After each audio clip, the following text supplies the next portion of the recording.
Étrange de ne pas penser à vous, étrange de ne pas sombrer dans une angoisse innommable en pensant que je suis ici, plus seul que les pierres. Elles au moins sont caressées par la mer. Mais je ne suis pas vraiment surprise. J'ai regardé la mer, je l'ai admirée malgré tout, j'ai affronté le soleil, et j'ai sérieusement contribué au sommeil des sables. J'ai demandé à mon sang si ma vie avait quelque raison d'être, et il m'a répondu que oui. Et le mot liberté a un sens. C'est ce que j'ai ressenti entre les rochers près de la mer. J'ai réfléchi à la manie que j'ai de nier la vie, à ce pessimisme mesquin duquel je veux sortir. Aucun doute, ce qui est difficile, c'est d'accepter la vie. D'où mes hurlements, mes horribles défenses pour l'exécrer. Mais ce n'est que par commodité. Je voudrais plus que jamais à présent dépasser la peur infantile, l'imbécilité en somme. Tout est si incertain et si fragile qu'il m'arrive de me considérer comme cette fillette perdue dans la mer dont parle Supervielle dans une nouvelle. La seule solution est d'être courageuse. En somme, je vais arrêter de m'analyser. Je ne sais pas si ma décision est définitive. Comment pourrait-elle l'être puisque tout disparaît, et qu'à chaque instant mon moi se nourrit des cendres d'un moi antérieur?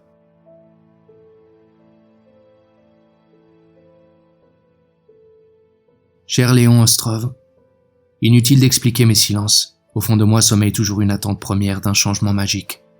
Une nuit, les miroirs finiront par se briser, effaceront celle que je fus et lorsque je me réveillerai, je serai l'héritière de mon cadavre. Je suis si fatigué de mes vieilles peurs et terreurs que je n'ose même pas vous en faire part. Vous vous souvenez de ma phrase ou du refrain de tous mes journaux? Entrez dans le silence.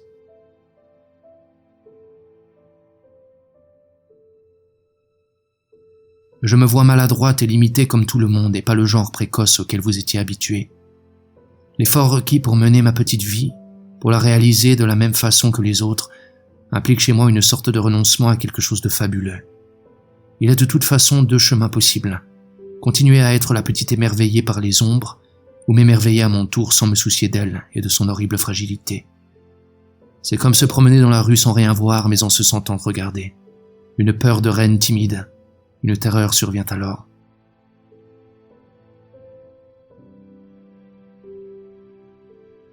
Si je ferme les yeux, je n'ai nulle part où fuir. C'est pour cela que je suis aussi triste.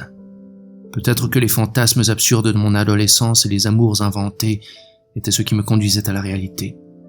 Il y a maintenant des absences palpables là où il y avait des présences invisibles. Mais c'est très difficile d'en parler.